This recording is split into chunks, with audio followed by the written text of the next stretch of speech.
کیا ماؤں نے لال جنے تھے؟ کیا دھرتی نے انسان دیکھے تھے؟ آج تک دنیا ایسا بادشاہ نہ دکھا سکی جو 22 لاکھ مربع میل پہ حکومت کر کے مسجد میں جھاڑو دے رہا ہو، جو 22 لاکھ مربع میل پر حکومت کر کے پانی کی مشق کندھے پہ اٹھا کے بیوہ عورتوں کے گھر میں گھڑوں میں پانی بھرنے جا رہا ہو۔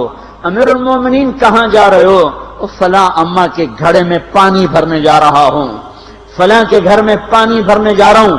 22 لاکھ مربع میل پہ حکومت کر کے دھرتی نے ایسا بادشاہ نہیں دیکھا جو اونٹ چراتا پھر رہا ہو، اور جو بیت المال کا اونٹ گم ہوا، چولے کو باندھا اور دوڑ لگائی، آگے احنف بن قیس ملے، ارے کہاں جا رہے ہو امیر المومنین؟ کہ تو بھی آجا، بیت المال کا اونٹ گم ہو گیا ہے، مل کے تلاش کریں۔ پتہ نہیں کتنے مسلمانوں کا اس میں حصہ ہے۔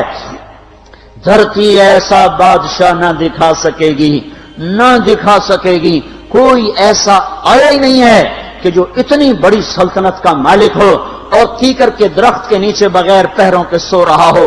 یہ ہمارے چھوٹے چھوٹے حکمران، ووٹوں کے ذریعے سے کرسیوں پر بیٹھنے والے، ان بے وقوفوں کے آگے بھی پہرے، پیچھے بھی پہرے، دائیں بھی پہرے، بائیں بھی پہرے، اوپر بھی پہرے، ان کی گاڑیاں بھی بلٹ پروف، یہ پھر بھی ڈرتے ڈرتے جا رہے کہ انہوں نے ظلم کیا، یہ اپنی ذات میں خوف زدہ ہو گئے۔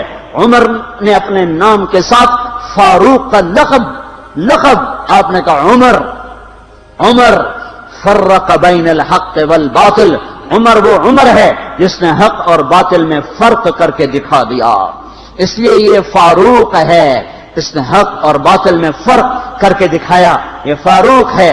حسن بصری فرمایا کرتے تھے اپنی محفلوں کو عمر کے ذکر سے سجاؤ۔ حضرت عائشہ فرمایا کرتی تھیں عمر کے تذکرے کیا کرو کہ جب عمر کا تذکرہ ہوتا ہے تو عدل کا تذکرہ ہوتا ہے، جب عدل کا تذکرہ ہوتا ہے تو اللہ کا تذکرہ ہوتا ہے۔ کہ ہم عائشہ رضی اللہ تعالیٰ عنہا فرمایا کرتی تھیں اتنے بڑی سلطنت پر حکومت کرنے کے بعد اللہ کی راہ میں جانے والے مجاہدین کے گھر گیا کھڑا ہوا ہے، دروازے پہ دستک دے رہا ہے، بیٹی کوئی بازار سے سودا لینا ہو تو مجھے بتاؤ، تیرے گھر والا تو اللہ کی راہ میں ہے، میں تمہارے گھر کا سودا لے آؤں، کیا کیا چیز چاہیے؟ تم نے اپنے خامند کو خط لکھنا ہوگا، تم تو لکھنا نہیں جانتی، مجھے بتاؤ میں تیرے خامند کو تیری طرف سے خط لکھوں۔ اما تیرا بیٹا اللہ کی راہ میں گیا ہوا ہے، مجھے بتا میں تیرے بیٹے کے نام تیری طرف سے خط لکھوں۔ اتنی بڑی جس کے سامنے قیصر اور کسرا زیر و زبر ہو گئے، کج کلا، وہ زمین میں جا کے تہ خاک میں وہ سارے ہیرے لال جواہر، وہ زمین میں لوٹ پوٹ کرنے والا، کسرا کے تخت کو توڑنے والا اور روم کی طاقت کو توڑنے والا، آل ساسان کی طاقت کو توڑنے والا اور نوشیروان کے خزانے مدینے میں لانے والا اور خسرو پرویز کے خزانے مدینے میں لانے والا اور رومت الکبرى کے خزانے مدینے میں لانے والا خود اپنے کرتے میں 14 پیوند لے کے چل رہا ہے۔ 14 پیوند کے ساتھ کرتا ہے، مہینے میں 1 دن گوشت کھاتے تھے، وہ روٹی کھاتے تھے کہ عام آدمی حلق کے نیچے نہیں لے جا سکتا تھا۔ ہے سال کی ابتدا اس شخص کی شہادت سے ہوتی ہے جس کو اللہ نے وہ عزت دی۔ آپ نے کہا میرے 2 وزیر آسمان میں، 2 وزیر زمین میں، آسمان پہ جبریل اور میکائیل میرے وزیر ہیں، زمین پر ابو بکر اور عمر میرے وزیر ہیں۔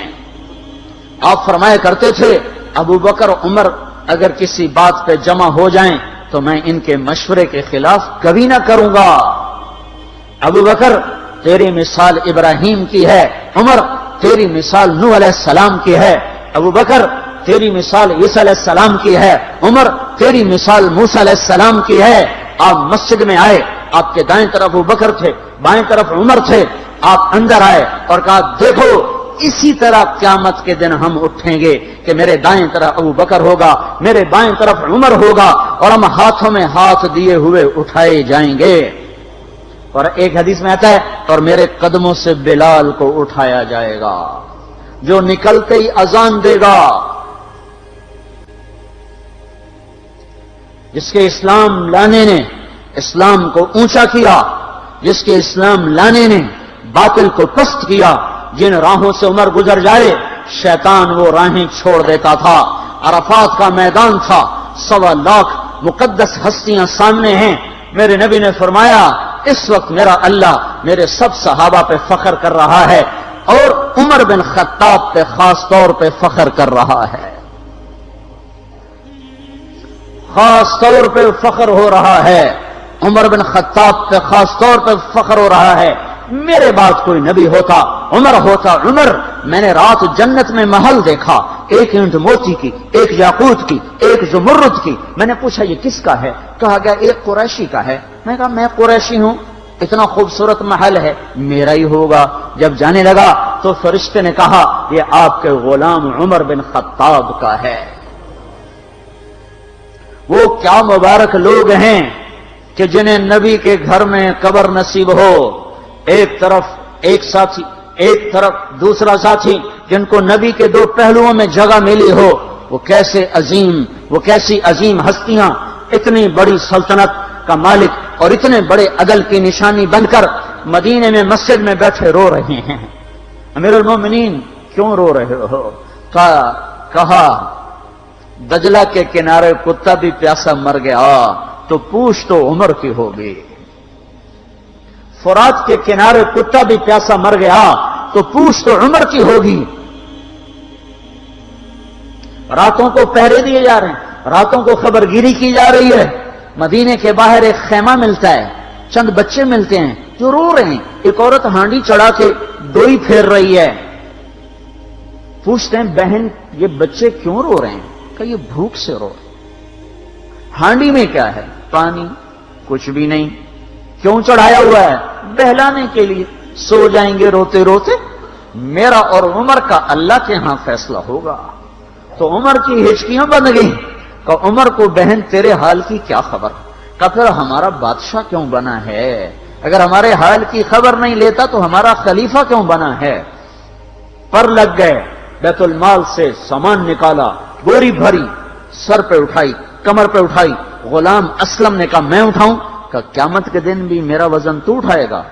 اسی طرح بھاگے ہوئے آئے، پنیر نکالا، آٹا نکالا، گھی نکالا، شہد نکالا، ڈال کے ہانڈی میں نیچے آگ، خود دھواں، گیلی لکڑیوں میں پھونکے مار مار مار آگ جلائی، حلوہ تیار کیا، پھر پلیٹوں میں ڈال ڈال کے بچوں کو کھلایا۔ وہ عورت کہنے لگی کاش عمر کی بجائے تو خلیفہ ہوتا۔ تو یہ نہیں کہا کہ میں ہی عمر ہوں، میں ہی عمر ہوں۔ فرمایا جب کل تو امیر المومنین سے ملے گی تو مجھے بھی وہیں دیکھ لے گی، مجھے بھی وہیں پا لے گی۔ پھر وہاں بیٹھ کے دیکھتے رہے، اٹھ کے چل دیے۔ بچے ہنسنے لگے، کھیلنے لگے تو اپنے غلام سے فرمایا میں نے انہیں روتا دیکھا تھا، میرا جی چاہا میں انہیں ہنستا بھی دیکھوں۔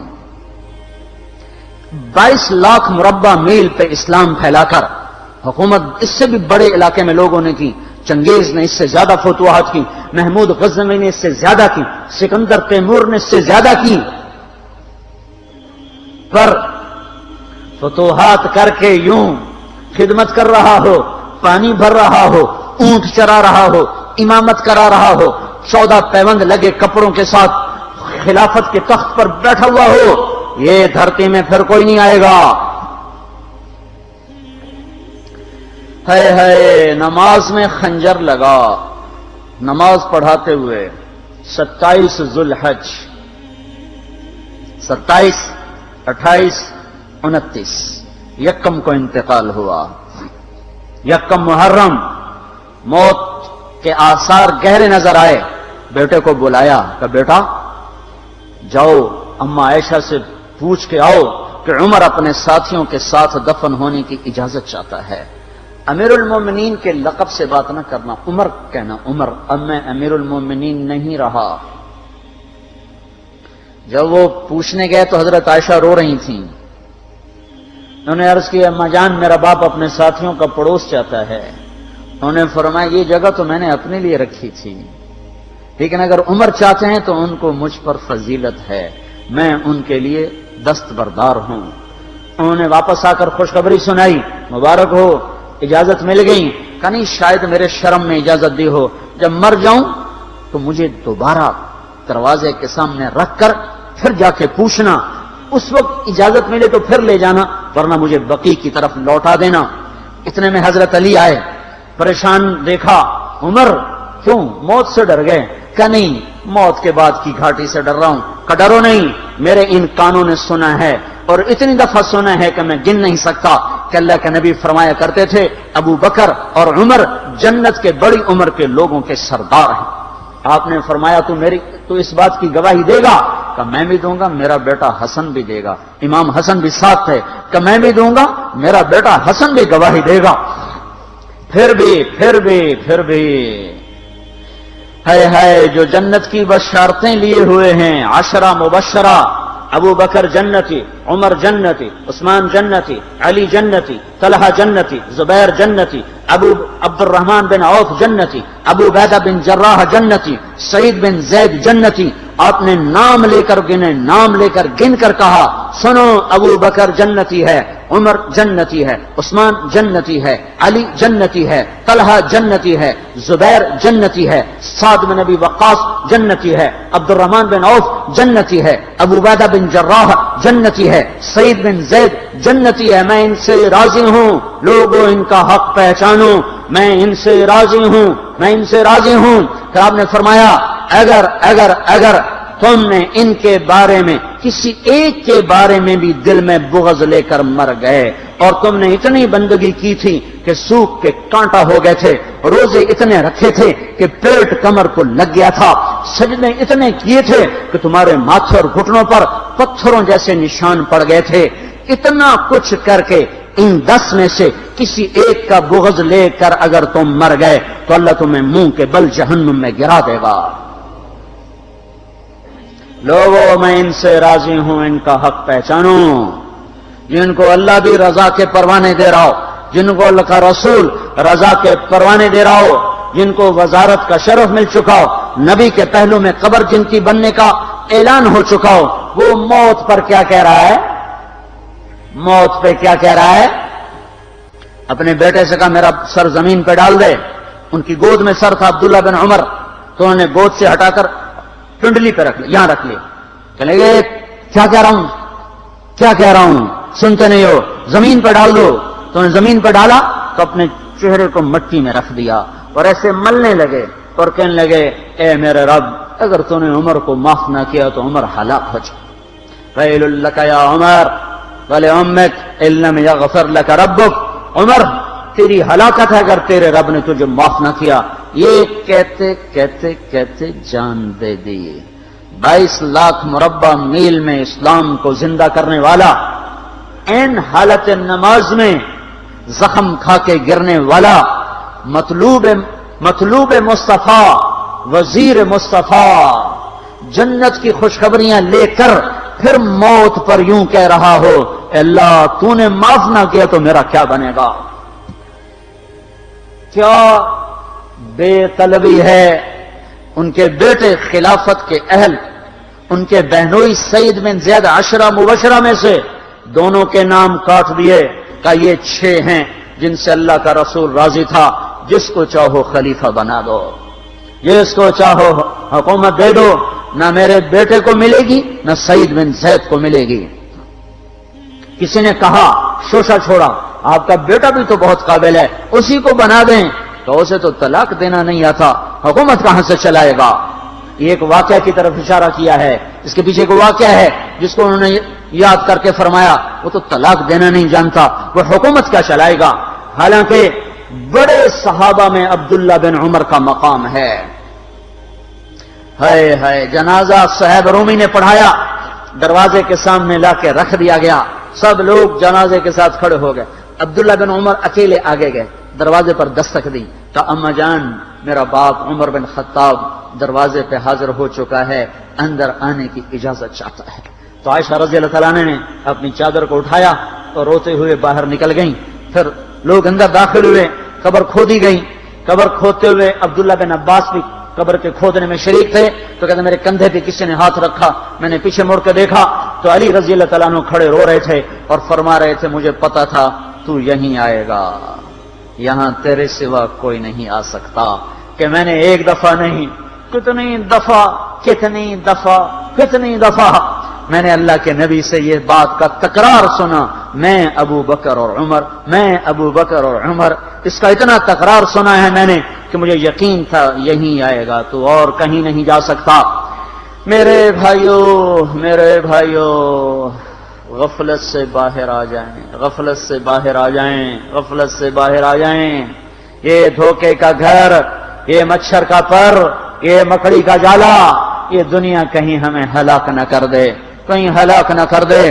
ان لوگوں کو سامنے رکھ کے زندگی گزارو جنہوں نے اللہ کو راضی کیا، اس کے رسول کو راضی کیا، کلمہ حق کو بلند کیا، خیر کے ذریعہ بنے، شر کے مٹانے والے بنے، اور دنیا میں مرنے کے بعد بھی ان کے تذکرے ہدایت کا سامان بنے، ان کے تذکرے روشنی کا مینار بنے۔ ان کے پیچھے چلو، مغرب کے اندھیروں کی طرف مت دوڑو، وہاں تو سورج بھی ڈوب جاتا ہے، مغرب میں تو سورج بھی ڈوب جاتا ہے، اور تمہیں پکار کے کہتا ہے مغرب کی طرف نہ آنا، ادھر اندھیرا ہے، میں یہاں گم ہو گیا، تم کون سا سراغ ڈھونڈنے آئے ہو؟ دوڑو اللہ اس کے رسول کی پاک زندگی کی طرف، اس کے پاک صحابہ کی زندگی کی طرف، جن کو اللہ نے مرنے سے پہلے جنت ہاتھ میں دے دی، جنت کی بشارت دے دی،